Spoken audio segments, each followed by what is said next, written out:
I want to say, Daryl, let's now get to the Topic on hand. the topic on hand. Yeah.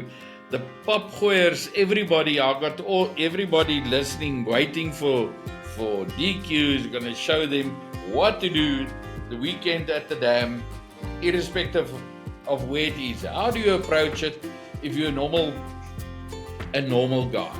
So I think let's start off with the basics. Okay, so Welcome to another episode of the Original Podcast with me, your host, Saki van der Kerk. Alright, welcome back to another episode of the Original Podcast. We've got a little bit of a different episode planned tonight. We spoke to Werner last week, and for those of you that watched that episode will know who our guest for tonight is. But before we get to him, Dad, welcome back to the podcast. Thanks, Saki. It's lucky to be here. Got my waza, so I'm fine. And my big mate on the program with us. It's good. Looking forward to it. Yeah, and then our guest for tonight, as I said last week, is Darryl Quinton, DQ, Bass Angler extraordinaire. Accolades going on for miles. DQ, welcome to the Original Podcast. Yeah, so tonight we're going to discuss a little bit more surrounding the bass angling and what we as Papgooiers can learn from bass angling, and for the weekend angler that wants to try and catch something while you wait for the big carp and stuff like that. I think that's the topic that we mostly going to cover. Usually before we go into the episode, we do a little bit of a background of our angler. But before we get into that, I want to talk to my dad about a weekend wrap-up. Because I know as soon as we talk to DQ about his history, the conversation is just going to flow into that direction. We're going to completely miss the weekend wrap-up. And I think it's going to be a fascinating weekend wrap-up. Also not the normal Papgooi fishing. Dad, you guys had an interesting weekend on the boat. I think most of the people would have seen it on Facebook. But can you quickly tell us what happened? Yeah, well, Saki, after a couple of months that we didn't have any boat comps, eventually the dam level came up and we could start fishing again at AHV. So we had our first comp for the year and everybody was excited. The dam was on 61%, so everything was lacquer. It was good. There wasn't much of a current, a little bit, but not too much. And we were all ready there for action. So Friday we went out like normal and went to our old spot where we had the boat accident and we've been. I think most of the people knows about Griekie's gat. Ja, eintlik Lia se gat. Wat almal maar van praat. But we in any case, so we went there, we fed, and like I said in the episode last time, that we knew that we were going to make changes. So we made two buckets with a fine feed, chick type of feed that was cooked, and then we had another bucket with a kabumilis, and we had one protein block, and we put all of that. The morning when we got there, we put our marker in. After that, we fed the two buckets with a fine feed. And then later in the afternoon, we went back and we put the protein block out and the bucket with the kabumilis. And that was it. Then Saturday morning, Friday afternoon, when we got there, that water was alive already. There were really a lot of fish. So we carried on, put the kabumilis out. Saturday morning when we got there were a lot of fish. We did our normal thing where we put the platties out. That backfired. I got one barbel, small barbel, definitely under a kilo. On the platties, I had 3 or 4 that grabbed it, and that wouldn't work. So at the end of the day, that was to me disappointing. But we only tried for about half an hour, and we decided to to call it quits, and then and just go for carp. Leah immediately had the first bite, lost it next to the boat. Nice carp. Didn't see it yet, but it was definitely a good fish. Second one came in and ran through between the two motors, cut her line off. Then the third one that she got, she said, "Ah, what a guppy!" And she brought it in, and as it surfaced next to the boat, we saw it was eventually we know now that it was a carp of 6.28 kilos. So it was a big carp, and then her account was open, and she started catching those big fish constantly. Every now and then, pick up one, pick up one, pick up one. At the end of the day, she won the competition outright. She had 49 kilos. I was six with the seniors with 32. So, and all in all, Grieke won the day. So it was a good day for us. Leah won, boat won, I'm six. And it was really, really freaking lekker just to be back on the water. Let's. I think it seems like everything is sorted out now. I think it's going to be smooth sailing from now on. Let's do it. Okay, Dad. So you quickly gave us a breakdown of your weekend. Yeah, we really had a good weekend on the boat, and like I said, Leah won the day overall, 49 kilos. She also had the biggest carp for the day, 6.28 kilos.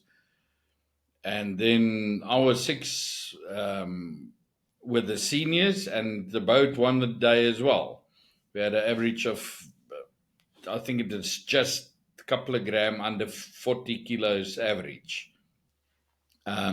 So it was a good day, man. It was lucky to catch it again. Leah started the morning with that freaking straw lick of hers, and she drove us crazy. The other rod, secret floats, and the petition in red. And between those two baits, she almost caught all the fish, except for a couple during the day that she actually caught with the banana extreme floats and groen mamba on the bomb, which basically boils down to Grieke, the muti that we got, which is banana and the nalki. So it was lekker. I have to say, I don't think there's anybody else in the fishing industry that gets as much. I want to say, peep. if because mom beats you often, and every time mom beats you, like it feels like the whole of South Africa comments saying, "Yeah, Tannie, go Tannie, Venom Tannie, Kapom Tannie." You know, Everybody's rooting against you. I'm so used to it. And at the end of the day, the people must remember one thing.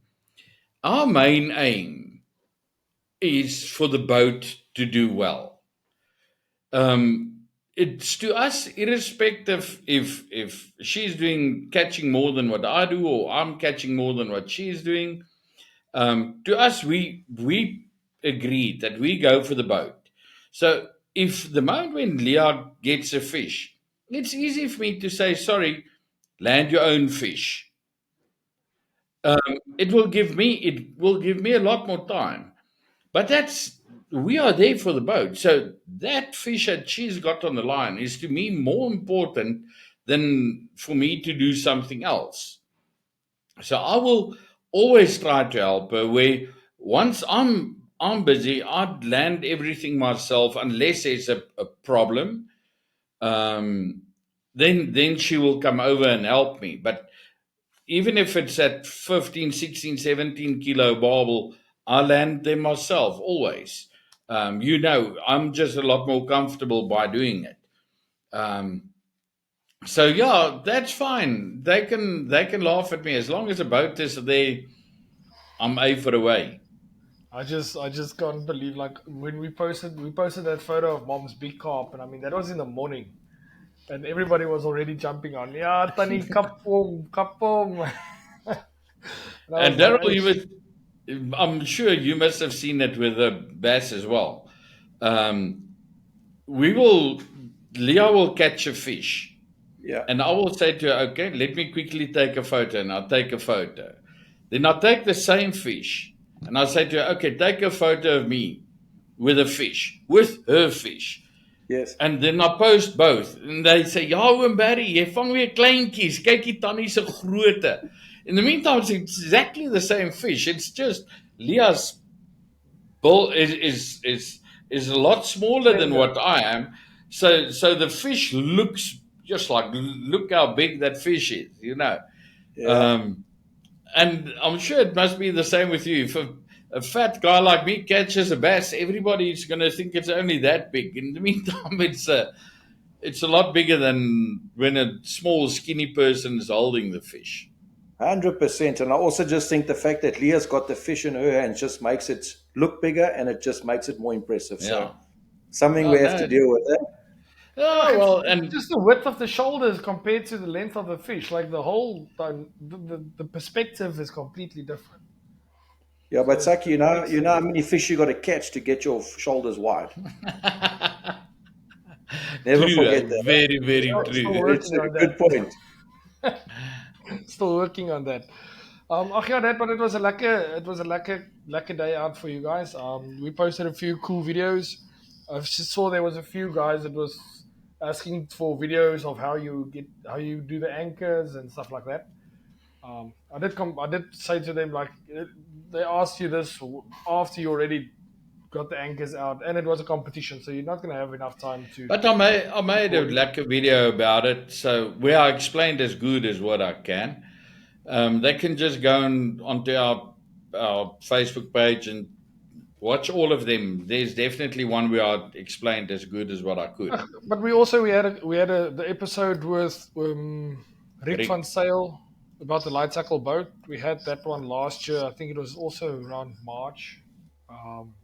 We had an episode with him, and there we go into quite a lot of detail about the anchors and the way how we do it with the 4 anchors or with 3 anchors. Because I know you use 4. I think when Rick uses 3. I must be honest with you that I think that I got a method now that is, as far as I'm concerned, it is the easiest I've ever anchored. Did you get power poles? Did you get power poles from Vicky? Did he give you some of those? No, unfortunately not. And no, I just think it's. But we can talk about that on another episode when we're doing Papgooi. I don't want to waste DQ's time. I'm anxious to hear what he's got to say. I think that wraps up the weekend wrap up. That well done. Tell more also. I think it was a great. Sy het my gat geskop weer 'n keer. Yeah, and to take first over, and the thing is, like, she was first overall, not just first at the lady, she was first overall for the day. So I mean, There was all the toppies that was fishing there. She clapped all of you guys. So that's what I said on one of the posts. I also said that luckily this time I know nobody can laugh at me because she stuffed up everybody.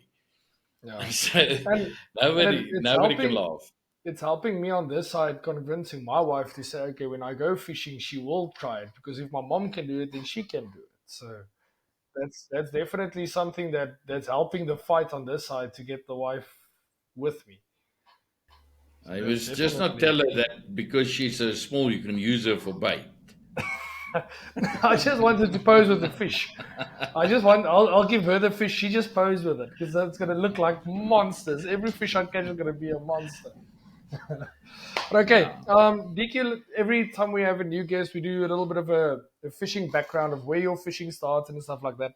I think it's an important section of the podcast. It just gives the listeners back home a bit more understanding of who the guest is and where they come from. Obviously, we know your name, we know what you've done, but I think there's a lot of people that's going to probably watch this episode that has never heard the name Darryl Quinton or DQ. Yeah. So if you could just quickly give us a background of your fishing history. Sure. So for me, I'm going to put it in a nutshell for you. It's not something that I really speak about, to be honest with you, but now that you've asked the question, I've got to answer. So for me, when I was at school, I started with art lure. So that was kind of the foundation of my fishing career. I started to compete in art lure, and I got my provincial colors there 6 times. And then I got to a point where it was super competitive, but I needed more. So I actually got invited to one of the Bass Masters, one of the competitions. And as an art lure angler, a guy that gets in the water and goes and clops for barbel and waits for the carp, etc., I always looked at a Bass Master as a guy that had his jeans on and his smart tackies, and he never got his feet wet, and all these fancy cars and fancy boats. And in art lure, it was about a floating platform to get onto the water. So, when I looked at it, I thought it would be a challenge, and I basically went as a visitor, and I did exceptionally well in the tournament. My first tournament was on the Vaal River, and that's where I started. And from there, art lure kind of started dissipating a little bit for me anyway. It wasn't really the platform that I was looking to take any further. And then I decided to join Bassmaster Club, and that's where kind of my career started. And that was sort of in the late 90s. And then I started to really enjoy myself. But for me, most importantly, is just getting on the water, and the challenge is you and the fish. So, but what I quickly realized at the Bassmasters, what they tell you and what they're actually doing are two different things. So I actually had to learn the long and hard way, which has actually helped me to where I am today. It's not asking for information, getting information. It was about all the failures that I had to go through, all the disappointments, etc. And that has built my character. It's built my temperament on the water, and made me a composed angler in tough situations. So that's where it started. I got my Protea colors for the first time in 1999, and that was my first test. And from there, I've represented South Africa a few times, and really enjoyed representing the country at the highest level. I've also been blessed to have done the World Champs 7 times now, and that's also just taught me so much more, just another level of bass fishing. And yeah, I just absolutely enjoy. And for me, it's now I'm at a point in my career where I just want to give back. I want to educate. I want to give back. And for me now, probably the biggest accolade that I could ever achieve is seeing someone that I've mentored get their Protea colors for the first time. I think that would be my next step as in terms of sense of achievement. So that's kind of my goal. And that's kind of it in a nutshell. Yeah, I think that's like we spoke before we started recording. We spoke about the YouTube channels and stuff like that.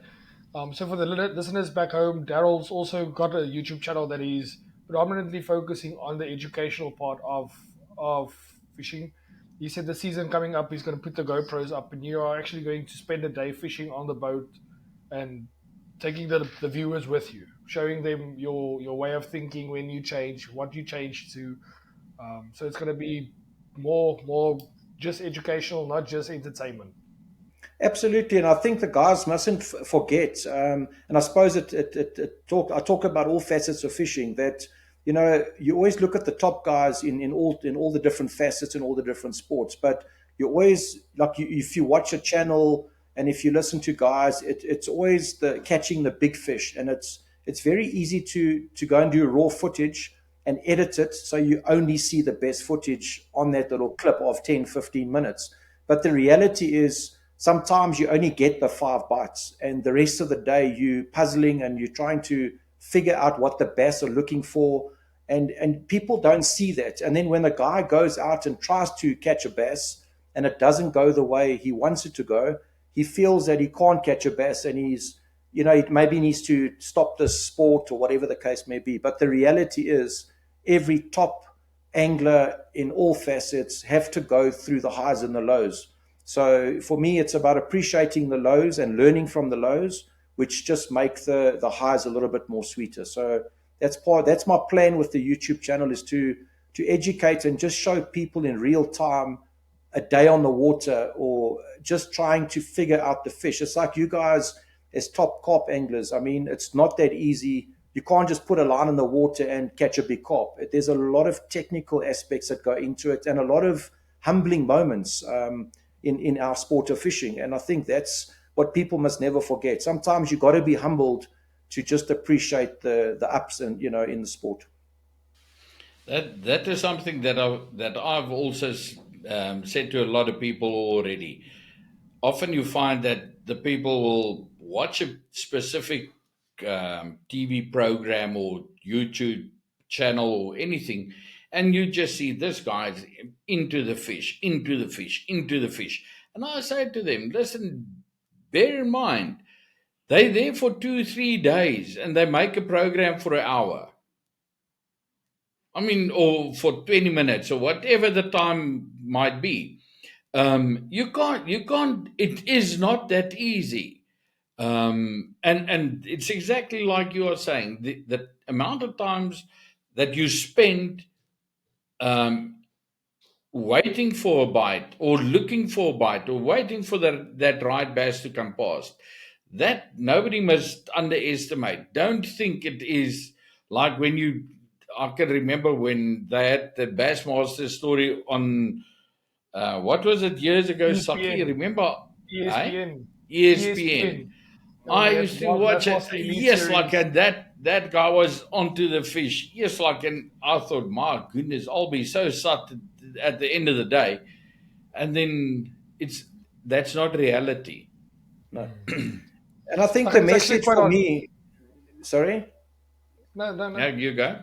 Okay, so for me, I think the message to everyone out there is that you just got to. The most important thing for me is about fishing is enjoyment. You've got to enjoy doing what you're doing, no matter what type of sport or what facet you're fishing for. So enjoyment is my number one factor. If you're enjoying what you're doing, it just makes it so much easier and so much more enjoyable, in my opinion. And if you're going through a low, it's just to never give up and keep looking forward to trying to fix what you're possibly doing wrong. And there's always those anglers out there that are approachable. You guys that have been in the industry so long, I'm sure you've shared many a secret, trying to help others. Because for us, it's about the industry. It's about growing the industry, educating someone to catch a bigger carp, to catch a bigger bass, whatever it may take. So I think number one thing is to always just enjoy yourself, no matter what the situation is. There's always someone willing to help you. And then, from there, just enjoy the puzzling, because it builds character and it builds a lot of positivity within yourself to enjoy the good times. I just think it's quite ironic that Daryl's also now talking about like the ups and downs and how the top anglers have gone through those moments of struggling and not getting the fish that they've been wanting. 2 weeks ago, we had an episode with Charles Hammond, and that was basically what the whole episode was about. Is that thing where you have 2 or 3 enormously successful days, and then the third day you sit and you just fall out of the bus. You just nowhere. And then you need to get back up and say, okay, listen, what did I do wrong? Let's continue. Let's try it again. And all of the top guys has been through it, and they've been through it more often than not. Dad, what did you want to say? What I was going to say is, I always say to the people that nobody enjoys it to battle. Yeah, it's not never that is lekker. If you are struggling in the day, it is not lekker. But the moment when you get that one bite, it makes it worth it. And you get that one fish, and then all of a sudden the smile is back. You talk again. You feel strong, and so although there's tough times, very similar to your golf game. Never. My dad plays a whole day of golf, but he's just looking for that one shot. If he can get that one shot during the day, he's happy. True, but I don't mind the battling there. There I know I'm going to battle. If I get that one driver, that's all I need. And my dad hits one driver in the fairway. He's talking about that for the next 2 weeks. But that's that success. shot on the 14th hole. That's the success. Then it's in the fairway and it's far. Then I'm happy.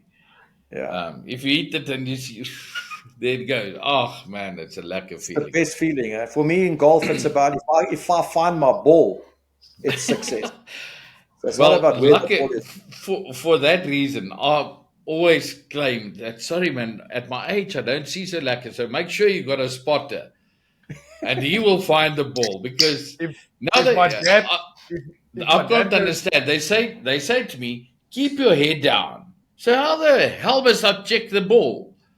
By the time that I lift up my head to see, the ball is gone. It's That's freaking gone. far.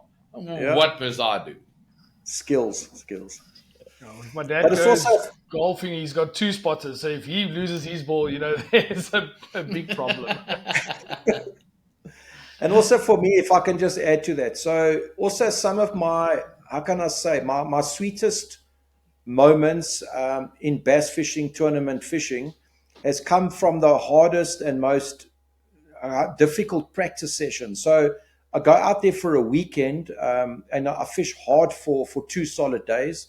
And you come back and you've caught so few fish. You're trying to puzzle, but sometimes the difficult times lead to new ideas and new angles and new baits, etc. So sometimes my practices have really been poor, and I've come home and I've said to my wife, yes, that was difficult weekend, and now I'm a bit worried about next weekend. And then the next weekend you do exceptionally well. But it takes sometimes to be tested to open up one's mind, because otherwise you kind of go into almost like a tunnel vision of, okay, this is easy, this is easy, this is easy, and all of a sudden you need to be challenged for the angle to open up and the scope for your mind to start thinking about other new possibilities. And I think that's what, again, with all facets, sometimes when you're stuck in that winning, okay, now you're doing well, and all of a sudden things don't go so well, then you're kind of stuck in that narrow scope. So it's nice,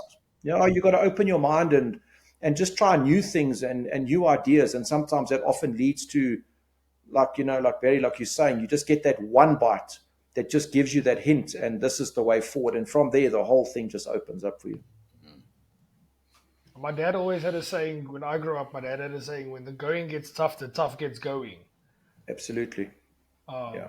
This is now more, for us, it's more weather-wise. That was something that when the weather would turn upside down, usually everybody would go sit down, and that's usually the time that I would say, you know what, the time is difficult. Nobody enjoys standing in the rain. Well, eventually you learn to love it.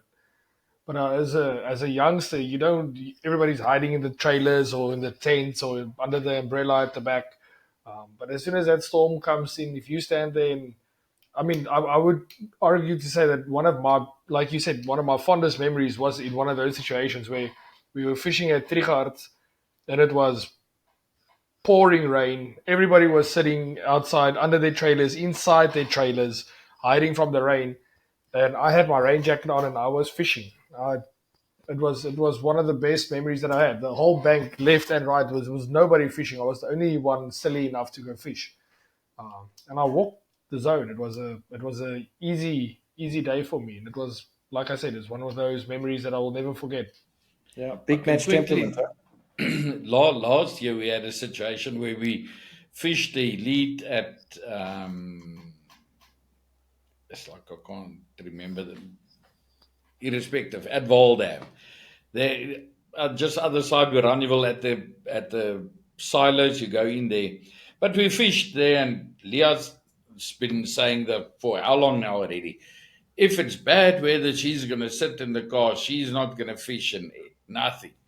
Yes, but that day she was onto the fish and catching and doing well. Next moment the rain came in and everybody's in the cars. Who's outside? Leah standing there at the rods. So I I got out of the remember car there's a and I walked photo up on to Facebook. I Remember walked the up to her. video. I said to her, "What happened to sitting in the car now?" Yeah, nee, die first bait. I said, yeah, exactly. It shows you. Yeah, If the fish are biting, doesn't matter who you are, you're going to catch him. But absolutely. if you're struggling, that's when you will say, no, this is not for me. This I'll look for that video and edit the video in if I can. If I can find it. But yeah, I remember that video. It is on Facebook, so I'm sure I'll find it. Yeah.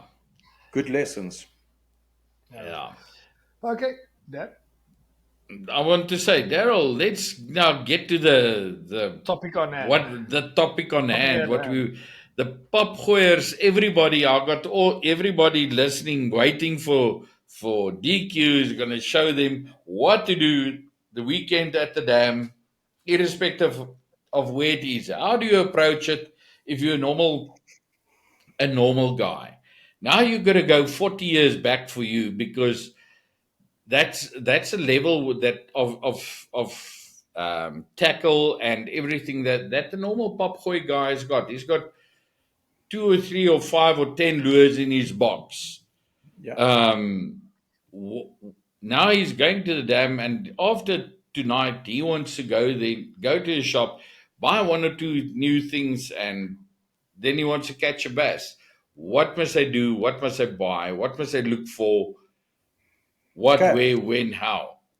So I think let's start off with the basics. Okay, so the first thing that you got to realize with bass fishing, obviously a bass is a predator fish, and most of the time it's either eating bait fish, or it's going to be eating crabs, etc.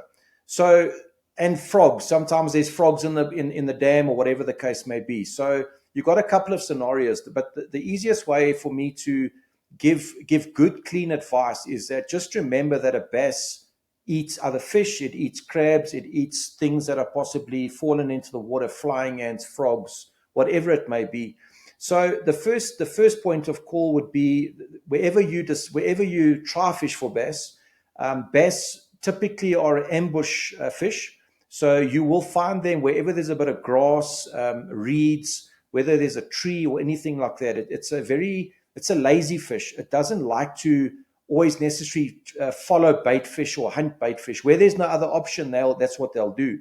But if you're now fishing for carp from the side, and you got your carp lines in, and you typically now want to walk left or right of your zone and go try and catch a bass, the first thing that I would suggest that you try and look for is a bit of cover. So whether it be, like I said, grass, rocks, anything like that, that's where they'll be. And then the next thing, structure in the water.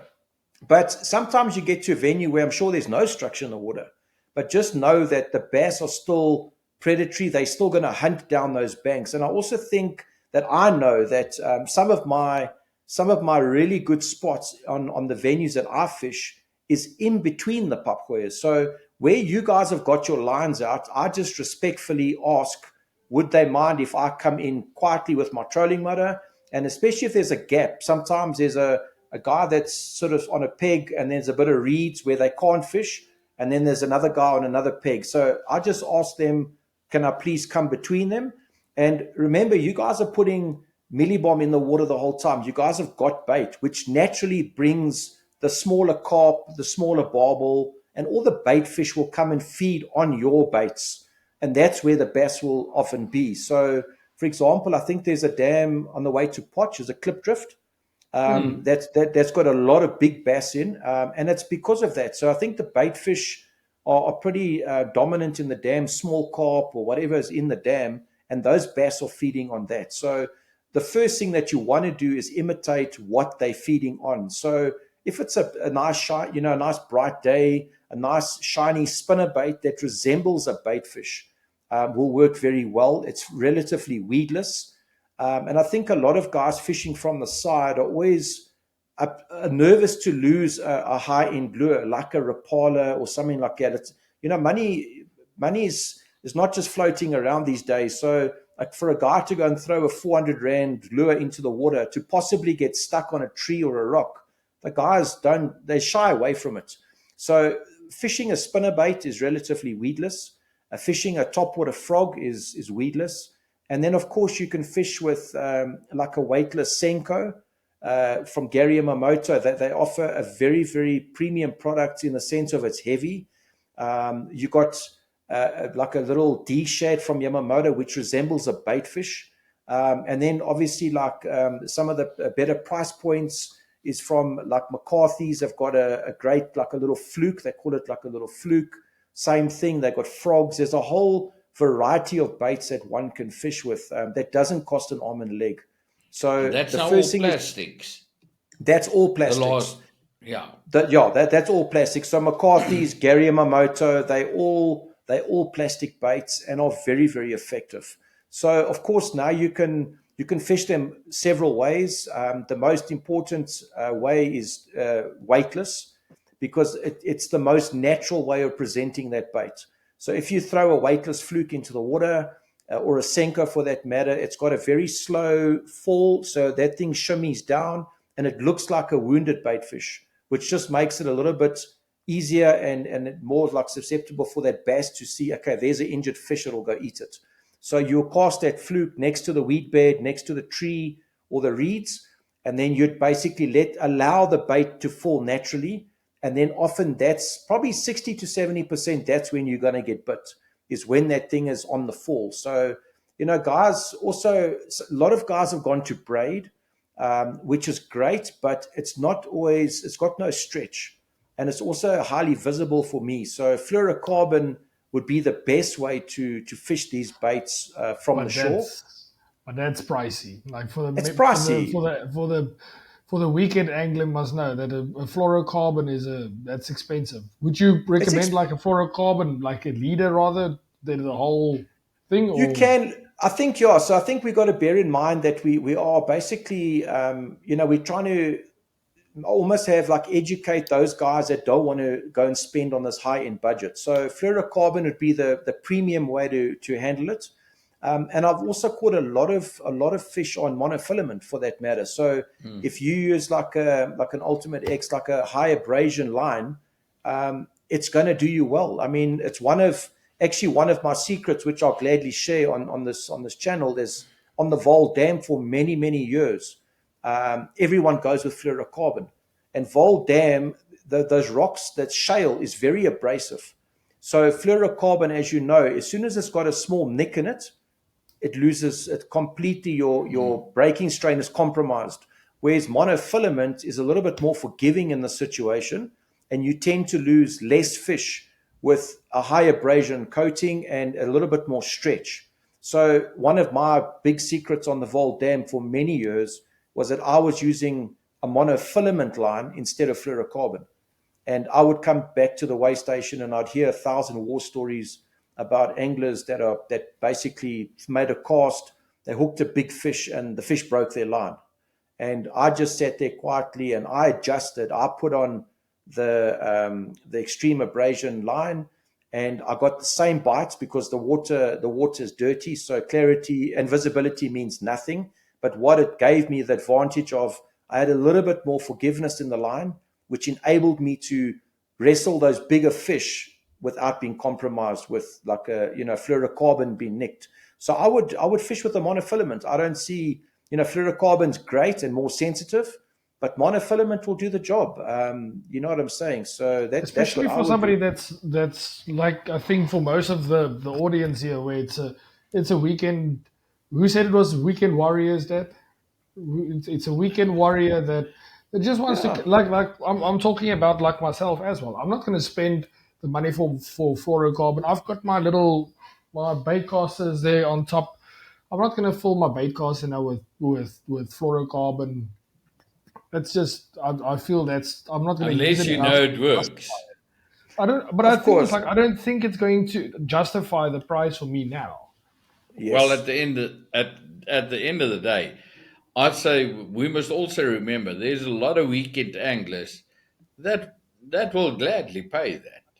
Yeah, if they know. So it's good to me to tell them the right way is fluorocarbon.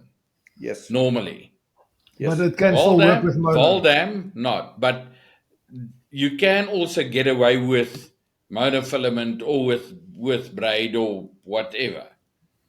Yeah, agreed. Yeah. So I think it's just to set yourself up correctly. So I think the guys are more scared of losing baits, and like I said, baits are pricey. So sometimes a spinnerbait, for a premium spinnerbait, you can pay 200, 250 rand for one singular bait, and fishing the plastics is just so much cheaper, and you get a whole variety of plastics in different colors, and then you can rather have a selection of products in your tackle box rather than a singular product that you may lose in a tree or whatever the case may be. But with a spinnerbait, again, you can cover a bigger area quickly. Much better. And it's got a lot of flash on the blades. So sometimes when the water is dirty, the fish can obviously use their lateral line to locate the baits. I mean, I've really caught bass in, when I say muddy water, like red mud, there's no visibility at all, but you still catch the bass. And I've caught them on plastic, but spinnerbait, chatterbait, that type of stuff works exceptionally well in really dirty water because they find and lock onto that bait a lot quicker. So for me, spinnerbait is a nice thing to invest in, and you get different sort of sizes. So I would suggest from the bank, go with a 1/4 ounce. I wouldn't go much heavier because it casts easy, and 1/4 ounce also doesn't sink to the bottom like a rock. So you're not going to get stuck in the rocks, in the tree, in the grass. So you want something that's going to sort of, you're casting from the bank out. So sometimes, yes, there is deeper water, but generally that fish is probably going to eat you closer to the bank. So if you're in a deep water situation, so I'll go with a 1/4 ounce, no problem. A jig is another very, very good bait that's got a nice weed guard, and that can be used in most situations and in most of our venues because of the crab. A lot of our dams, as we know, I mean, there's a lot of crab that's around, and it's definitely one of the telltale signs, that the fish definitely eat a lot of crab. And one way that you can test that is that when you catch a bass and you basically lip it in its mouth, if its teeth are very sharp, it's eating bait fish. If the teeth are worn down, it's eating crustacean, crabs, etc. So because they're crushing the crab, it basically breaks their teeth line down. And other times, when you put your hand, your finger, it's got sharp teeth. Then you know that they're eating bait fish because they're obviously softer and they try and swallow them whole. So also by catching your first fish, you can quickly tell what it's eating, and then you can adjust from there. Daryl, it's something that I just want to ask. Have you perhaps got a spinnerbait nearby? Yes, I do. Just give me one sec, quick. That while he's looking for the spinnerbait, something that he said now that is now playing around in my mind. The fact that he said that we use the feed and we get all the bait fish together and stuff like that. On the recurring question that I always ask and say, yeah, so you're fishing on a spot and then all of a sudden let's say at 11 o'clock the fish are gone, and we always say, yeah, if the fish is gone, Barbel. maybe it's a bass or maybe it's barbel or something like that. But I mean, what's the possibility that there's a couple of bass that just comes in and scare them away? Where it's not the barbel that it's bass. Not always necessarily barbel. Barbel. Because I'm sure if you are clapping the grassies or muddies, if you're catching those small grassies and muddies and stuff like that, if there isn't a few bass that's coming in through there, they're going to scatter. They're not going to stay there. They're not going to stay around. Yeah, it's a predatory fish. So as soon as those things come in, that they're going to move. So I've actually witnessed it quite a bit on our. So I use the Lowrance electronics, and I've got the Lowrance Active 2.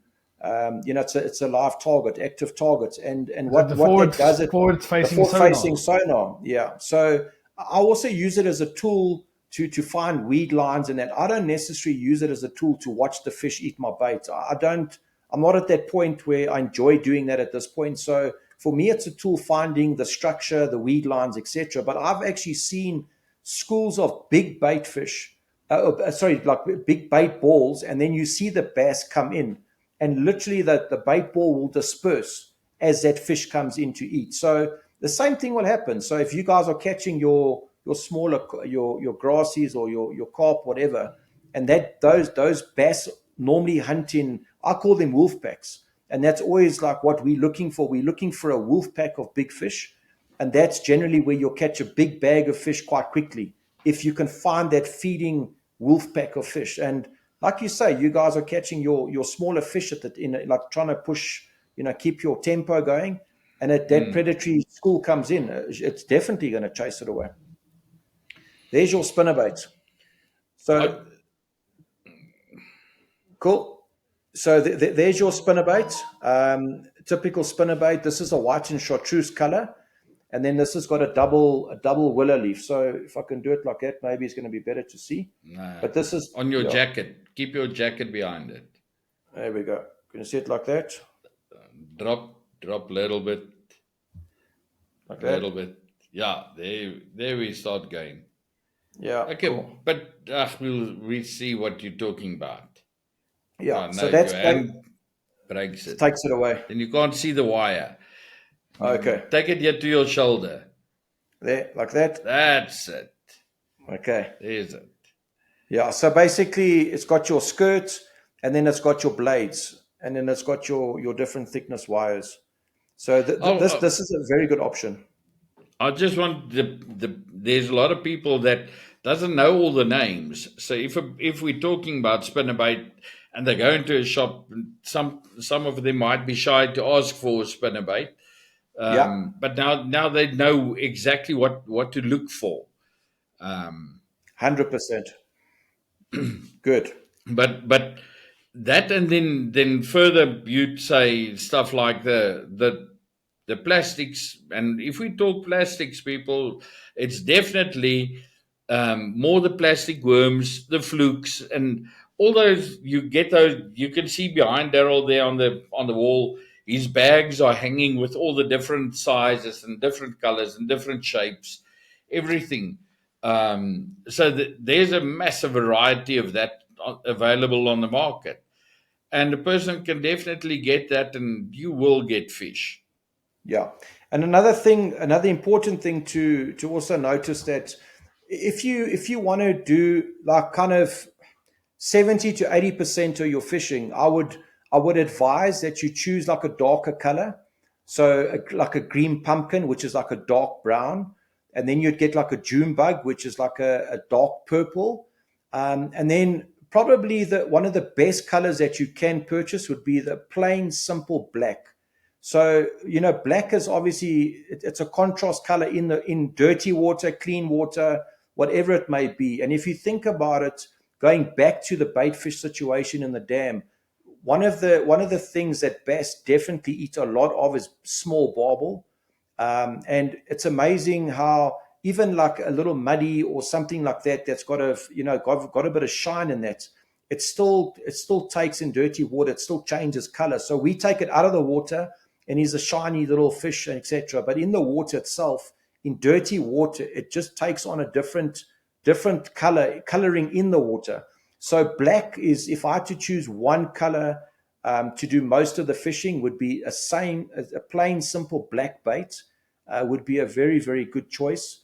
And then all your green pumpkin shades, green pumpkin purple, green pumpkin green, all of that stuff is really, really good. And then, of course, your watermelon. So your watermelon red, watermelon gold, etc. Like on the Vol Dam, one of the best colors that I've ever used is watermelon gold. And the book tells you that watermelon is for clean water, but in the Vol Dam with that sort of milky color, that watermelon gold takes on exactly what it needs to, and it imitates whether it's a little grass carp, a little muddy, or a little yellowfish, whatever it may be. That's exactly what the bass are so zoned in on. So it definitely makes a big difference for me on the Vol Dam. Watermelon gold would be my primary color on the dam, and then I'd go with the black or green pumpkin anywhere else in the country. You'll be certain to catch some bass for sure. Daryl, something else that I need you to touch on is Yes. rod reel. What if I'm going for a weekend and I want to buy myself something? What must I look for? Surely a 13-foot rod and a Shimano is not going to work. Um, what type of terminal tackle should they look at? Okay, so to start off with bass fishing, I mean, you're not going to go with a long rod. So one of the best-selling rods that I know of is the Shimano SLX range of rods.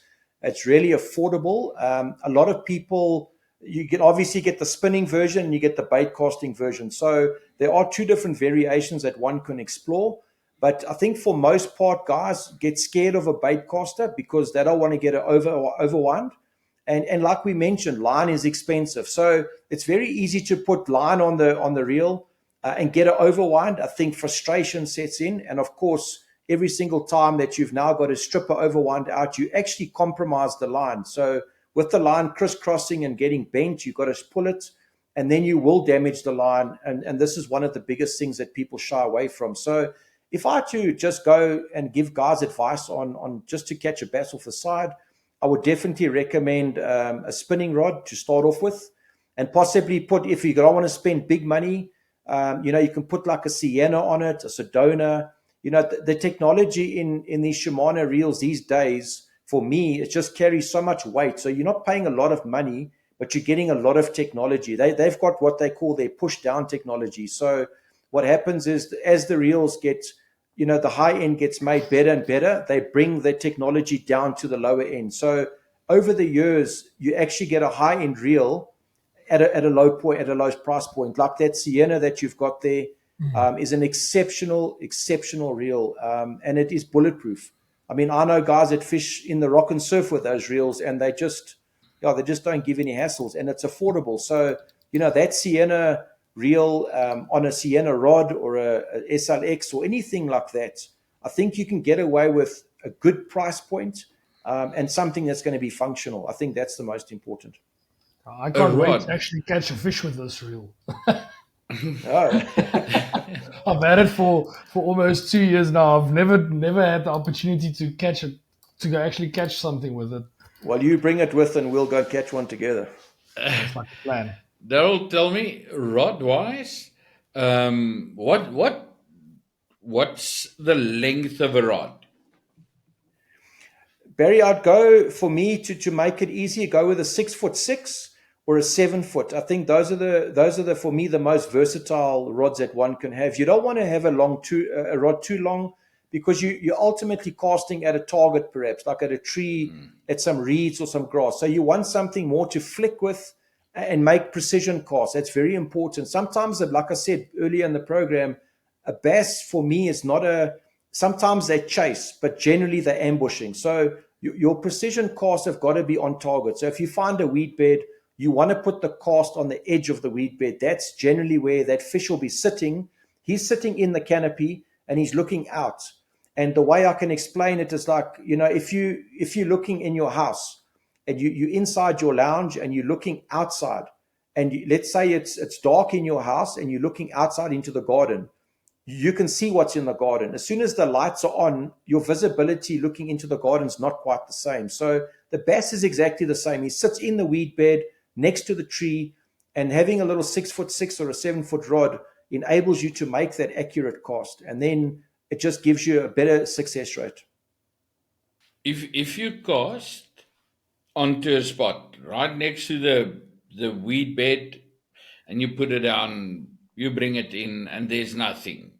Yes. Will you cast it on the same spot again? Or Absolutely. do you just do it once and then you move, or do you work a spot? Yeah, I'll work a spot. So it's happened to me many times. I'm a great believer in angles. I believe angles are very sort of crucial in my type of fishing. It's easier said than done. So now we're on a boat, you can create a lot of angles by moving around, let's say, the weed bed. But if you're on the bank, it's not that easy. So, for example, if a bass is on the outside of the weed bed, so you've got the weed bed like this, and this is the bank. You're casting this way. The bass is positioned on this side of the weed bed, but you're coming from the bank and you're making the cast here. So often if you cast and your bait hits the weed, it's making a noise. That fish over here will detect that something has landed here, and he may start to move. So making one cast and pulling it out and never going back, sometimes when that fish really moves around, you're already now moved on. So I think repeated cast, if that fish is in the vicinity, either you're going to basically trigger him to bite, which often, this is what often happens with me. So if you find a tree or a weed bed, you can make multiple casts into that weed bed to get that fish to trigger. So I would certainly encourage more than one cast in a weed bed before moving to another thing. If the weed bed's longer, I would make a few casts here, and slowly work methodically down the weed bed. And just always remember, the most natural presentation will get the bite. So if you hit the water, try and, like I said earlier, try and let the bait fall as natural and as close to the weed bed edge as possible. So sometimes a lot of people hit the water and then they immediately lift their rod and then it pulls the lure away from the weed bed. So I would please ask that when it hits the water, try and let it have a natural fall almost where it hits the water. I think it will definitely increase your success rate for sure. If you can maybe just also explain, if you fish plastics, Yes. what's I mean, there's no point somebody take a plastic worm, chuck it in, and bring it in like a spinner No. or spinner bait That's related to the question that I also want to ask. So I think I'm going to ask that one on top of that question. Okay. When do you fish fast and when do you slow down? Because that's a problem for somebody like me. I've never had success with bass. And I think it's because I'm one of those where you see the bass master, they jerk it quite quickly, and I think maybe I'm fishing too fast whenever I'm trying to do it. So when do you fish it a little bit faster and when do you fish it slower? Okay, so it's very simple. So if the fish are feeding aggressively, and the water is warmer, generally that fish is going to hunt quicker. It's going to chase, and always for us, we're looking for chasers. If you find the bass are busting on bait fish and they're moving around and they're not scared to come out of their cover to eat their bait, then I believe that fishing it faster sometimes gets the fish to react to your lure. So sometimes if you cast, for example, like we're talking about a weed bed, let's just keep it simple. So there's a weed bed. I would also cast over the weed bed, right across the weed bed if possible, and work the fluke on top of the water. So what it's imitating is fleeing bait fish. You guys have all seen little carp jump and move away when something's coming to chase them. So you're trying to imitate that. So if it's summer, it's hot, and there's lots of bait around, and then I would skip the bait on the surface, imitating for that bass, it looks like a little fleeing bait fish. That bass will come up and absolutely smash that thing off the surface.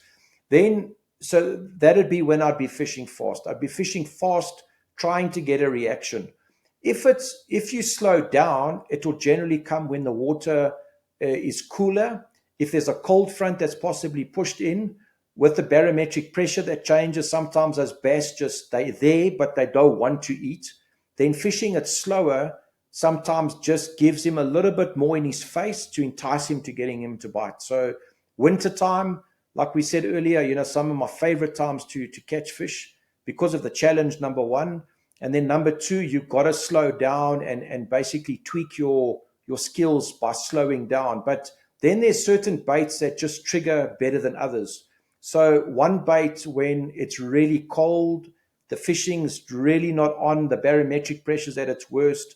The one bait that sticks out for me, I've actually got it on my YouTube channel. If I had to just choose one bait, it would be the Gary Yamamoto Senko, weightless Senko. Purely because it's heavy, you can cast it a mile. And the most important thing for me is that when it falls 100% horizontal. And it's got this very natural fall. If you guys do invest in getting some Senkos, stick it in a pool and you'll see exactly what I'm talking about. So when the fishing's at its slowest and its most difficult, you cannot beat a Senko. When the fishing's fast and furious, then you speed things up. So you just jerk, jerk, jerk, stop, jerk, jerk, jerk, stop. And same with a spinnerbait.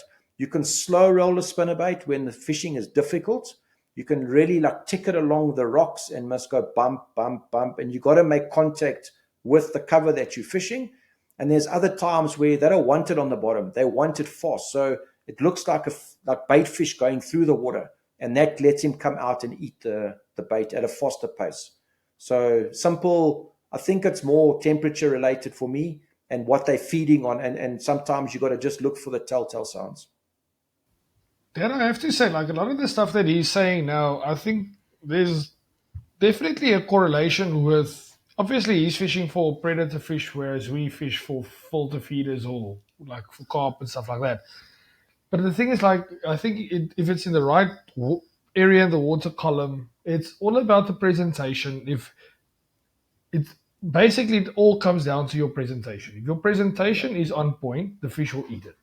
If your presentation is not what the fish wants, it's not going to eat it. You can have all the skill in the world. If your presentation is not on point, you are not going to get that fish.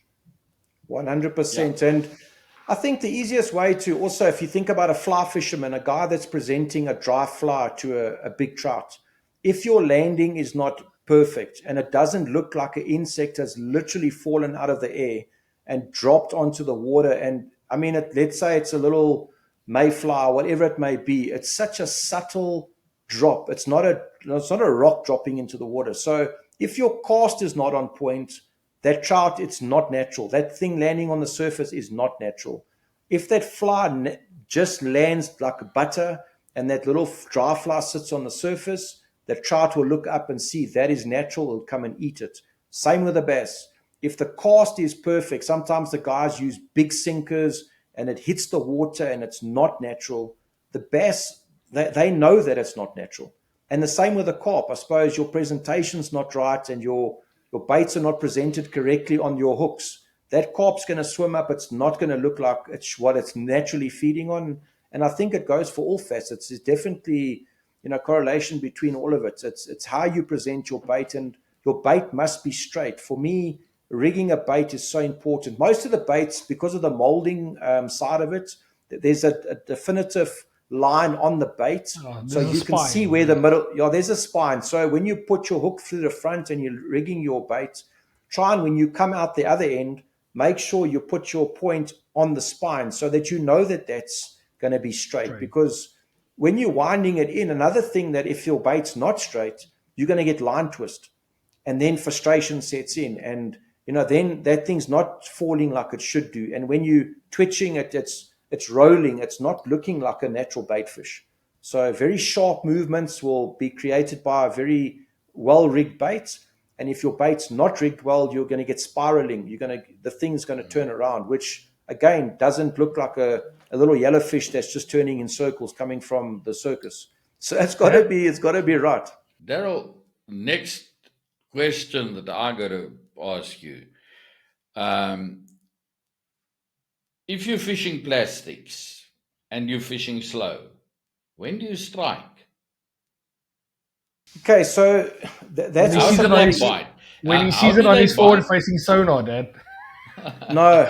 Let's take forward. Let's take forward-facing sonar out of it. So so now this is also comes to another good point. It's a very good question, and obviously, the better rod you have, so in terms of graphite content, etc., the more sensitive your rod becomes with the obviously increasing graphite content. So you're going to get the bite. So typically what happens is when you're bass fishing, let's say you cast your plastic out there. Now you're slowly pulling it along the bottom or fishing it fast. So if it's a visual strike, it's easy because then you basically see the fish come and eat it. But then the trick is not to strike immediately, which is very difficult because our nature, just to get excited by the fish busting on our baits, you naturally want to strike. But the right way to do it is to kind of let him take it and kind of feel the tension in the line going, and then you can kind of follow him down, and then you can set it properly, which then also leads us to another point of which I'll expand a little bit is in terms of the action of the rod. You don't want a real limp rod, like a real medium light action rod to catch a bass on plastic, because bearing in mind your hook is now become weedless in the plastic. When you do get the bite, the trick's to try to bring your rod down. So when you strike, that you're moving the hook through the plastic and into the fish's mouth. So you're going to typically get the tap. That's what I can probably best describe it as.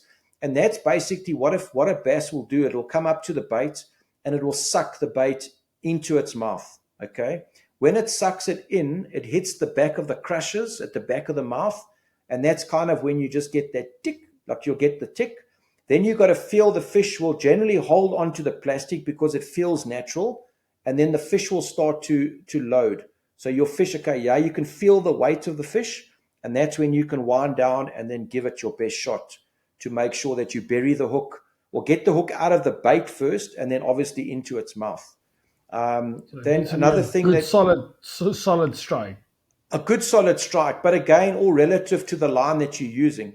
Sometimes when the fishing is really tough, you may need to go down to a 7 or a 10 pound or whatever it may be.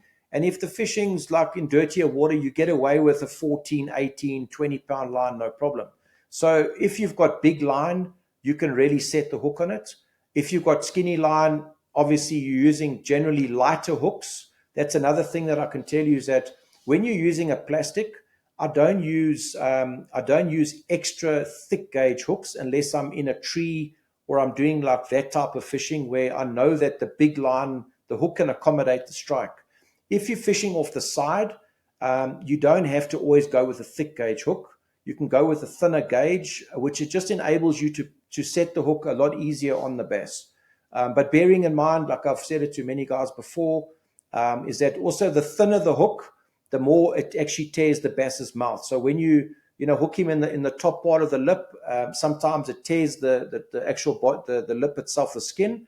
And when the fish will jump, sometimes it gets rid of the bait.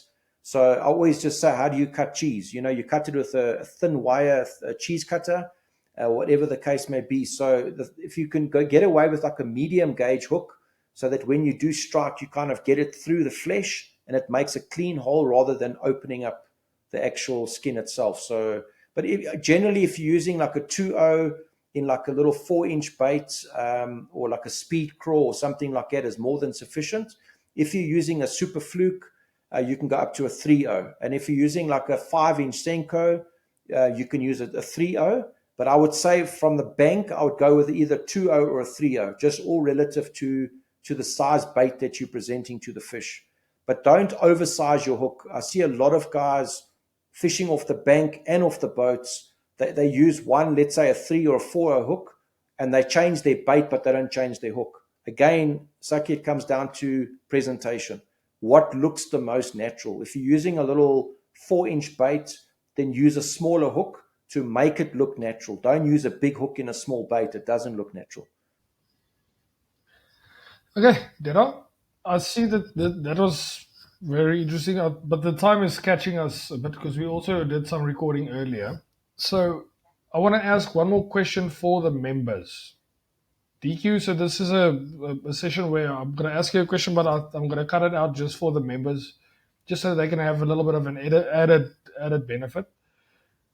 If I can ask you for three spots, let's say close and in and around Joburg, Pretoria, where you can go fish for bass from the side, from the bank, where would you go? If you would say rank your top 3 places.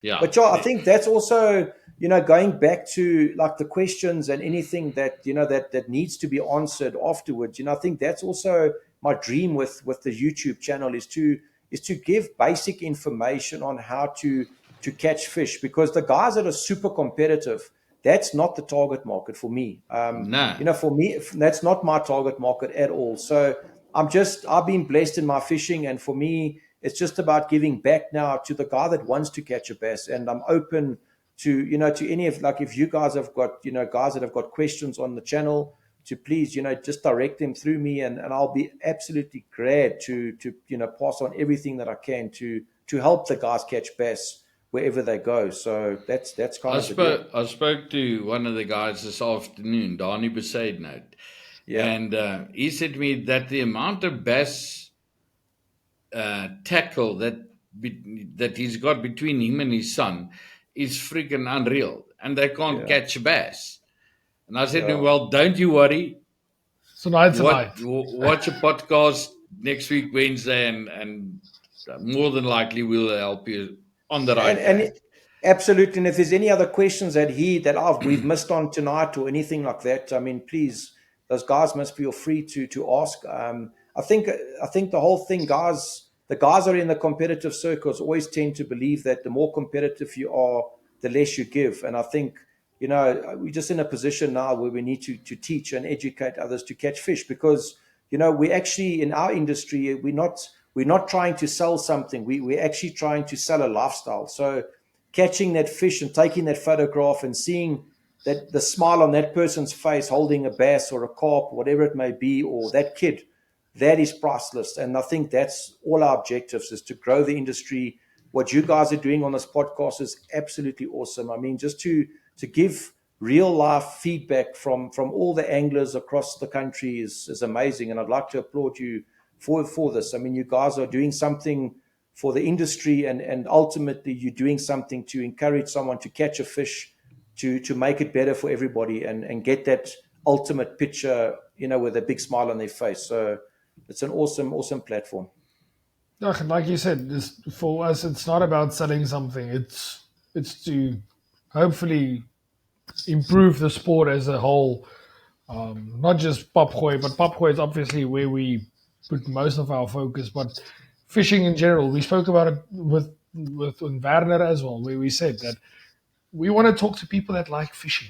Fishing, if it's a bass, if it's a shad, I mean, shad fishing is still one of my favorite things to do. Yeah. Fishing light tackle boat, barbel, any these Macon catfish that I catch here. I mean, it's next level things, and it's at the end of the day, it's fishing. Yeah. If you can help somebody to catch a fish, why not?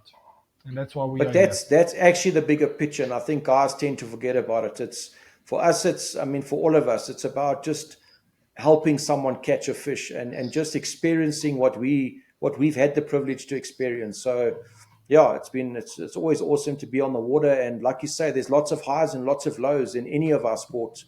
But yeah, it's just about going through the lows and appreciating the highs when you eventually come right. So it's always good.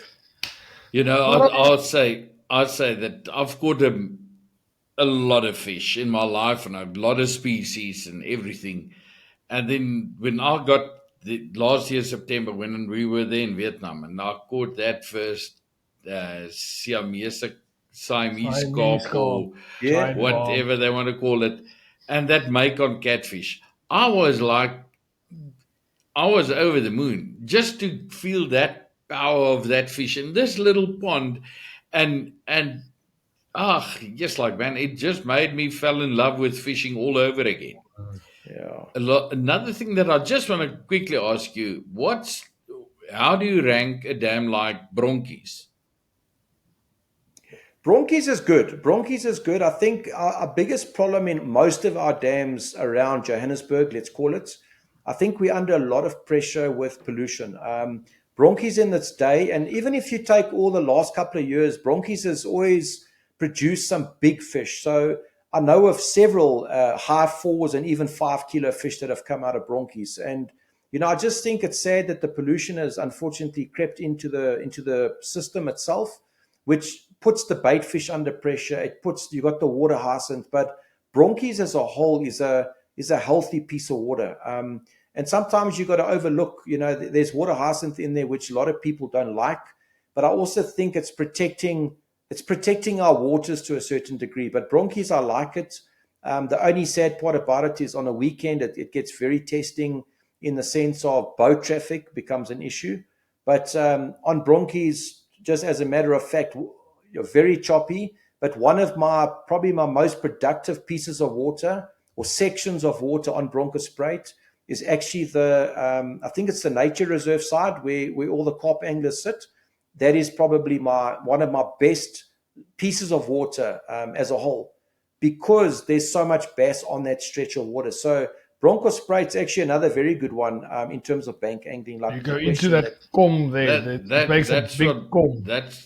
That's what I was just thinking of, because a couple of years ago, I know for a fact that Bronkies was, for us fishing from the bank at that stage, definitely I'd say one of the top venues that we could go for bass. Yeah. So I would probably then, if I had to backtrack now the question earlier, I think maybe we should take, Risties is always a good one. Valdam's a good one, but Broncospruit from the side, now that I'm thinking of it, I think it's got a lot of bank, accessibility. So I think, and that's actually the example. Remember I spoke to you earlier, I said there's a carp angler on the left of the reeds. And then on that point, there's actually, so the carp anglers can't do both. Then and you get those watergrass banks. That is the best. Right, and then on top of them. Oh, yeah. And then you throw frog. A topwater frog there is and I throw it onto the bank, literally on dry land if you need to, and I slowly wind the frog back to the boat, and your strike is going to come from the bank to the weed or as you come over the weed bed. So again, super shallow. Those fish, they relate to shallow water. That's where they feed. So, and I think it's because all the bait that you guys are putting in the water, it just gets those fish to come in. So, yeah, that's a very good spot. Daryl, we cast 140 meters. Don't think we're going to cast 2 meters. We're not the really Papgooiers, man. No. Vergooiers, yeah. That's why you got to be careful, like the bass guys. I've got to watch the guys on the bank. You don't want to get some millibomb over your head. So, and please believe me, we've been tested. So sometimes when guys just get upset, maybe from an angler that's obviously irritating them from a boat. Now you come along and you're just trying to say, I'm sorry, do you mind if I come in? The next minute you got a millibomb right next to the boat. Well, I suppose then you got to move out. Before target practice. That's a nice guy. We use P4s, 62 gram lead. Yeah, that's like a bullet, huh? Yeah, and I'm sure I've checked you guys throw it and then you stop the reel so the thing shoots off like that and it'll come in. I don't know what it is, but anyway, for me it's the best. You just got to respect each other. I mean, I know there's many incidents. We're all there to enjoy it, eh? But some guys, unfortunately, Barry, aren't. Some guys don't really consider the bank anglers. And, I've heard of many times the guys come in and say, oh, this guy was swearing at me and throwing millibombs at me. I'm saying, well, how did you approach? It's very simple. If we all respect each other, it's simple. If you can see the guys are fishing competition, why you want to go push in between them? Just stay out of it. The thing is, you can go with your boat and then you quickly WhatsApp the guy on the bank because everybody knows you. But the people like us, they No,